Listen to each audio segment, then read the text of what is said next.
Good Tuesday morning. Matthew continues, and it's the exact same theme.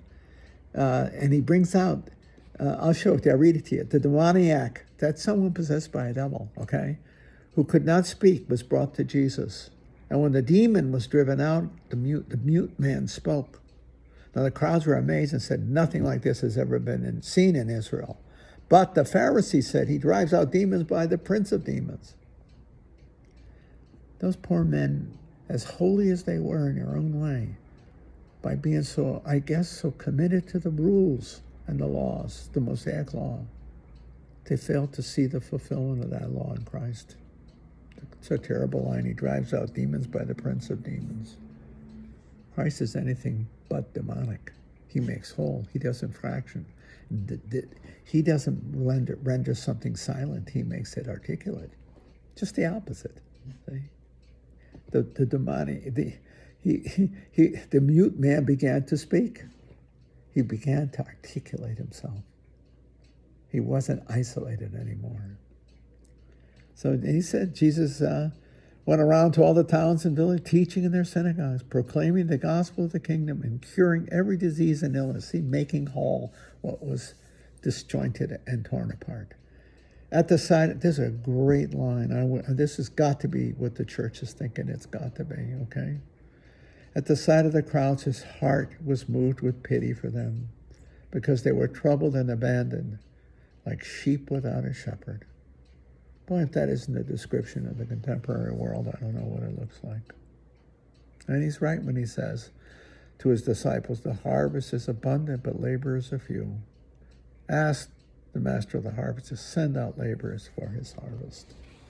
That was always the notion of calling the priesthood. To the priesthood, it's more than that. It's calling the Christian community to now service the world, to call the world to its wholeness, to heal the world, to have compassion on the world, not to judge it and to condemn it, but to heal it. I think that's really crucial. The harvest is abundant, that's for sure. The laborers are few. Ask the master of the harvest to send out laborers for the harvest. I heard that sermon given 50 years ago, right after I was ordained, and it was in Baltimore, and it was the retreat, and not the retreat. The vocation director was talking to young people about the harvest, and it was a good talk. And he was right then, and I think I'm right now, but it isn't the need for more priests or religious, although I certainly think there's a need for that. The harvest, those who enter the harvest, the laborers, are every Christian in every capacity. Who can ever take the place of Christian parents? That's an impossibility to take your place. You preach Christ crucified, died, and risen, the love of God, right in your own home. Not by your words, but by the way you parent, the way you raise your children, by the way you love each other with compassion and tenderness, understanding, forgiveness. Where do you learn those virtues except in your home? You can't teach them from a pulpit, let alone a classroom. Those are learned virtues, and they are learned in the home. If that isn't the harvest, if that isn't laborers for the harvest, then I don't know what it looks like. We help those of us in the clergy. We help. We bring the church to the harvest. We bring our own specific labor. We bring it, for sure. We're called to do, so we bring the sacraments in a very special way, in a colossally special way, the Eucharist, the table of the Lord, see? But on the other hand, there would be nobody at the table if you weren't the apostles and the laborers in the vineyard, in your homes. There would be no faith for anybody to give the sacraments to. You see?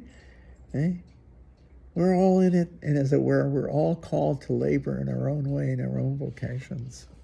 But nobody is more important than anyone else. I think that lesson was forgotten by the emphasis, these overemphasis on the priesthood, as essentially important as the priesthood is because of the sacraments, especially Eucharist, all right?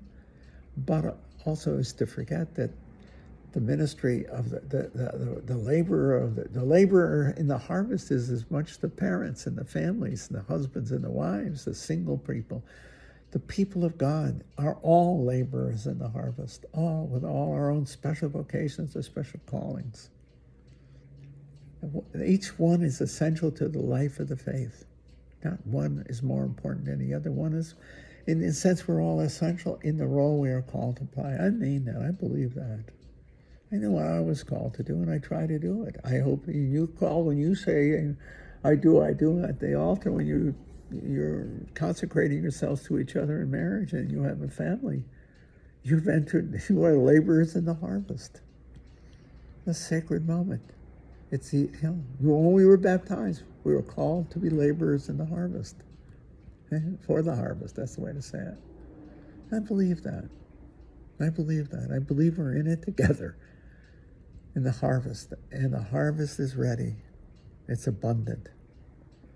And I think we've reached an age in the life of the church and the faith of the church that I think the laity are going to play a colossally important role, because it's not just going to be in the priestly roles that are going to be important, obviously in the sacraments, especially Eucharist, penance, etc., but in the labor of the world itself, the leadership of Christian laborers in the field of the world. In all your professional lives, personal lives, family life, but professional lives as well. The one colossally important is in education. Right now, the education is massively predominantly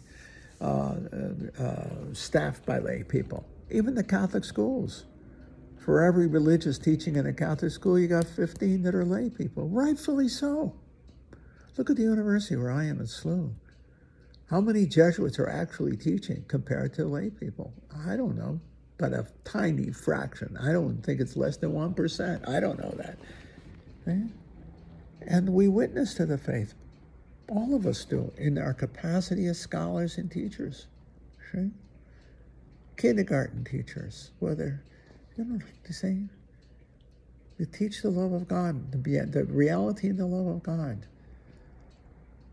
The way we address the reality of the world, the reality of each other, the way we actually not only teach what love is, we live it.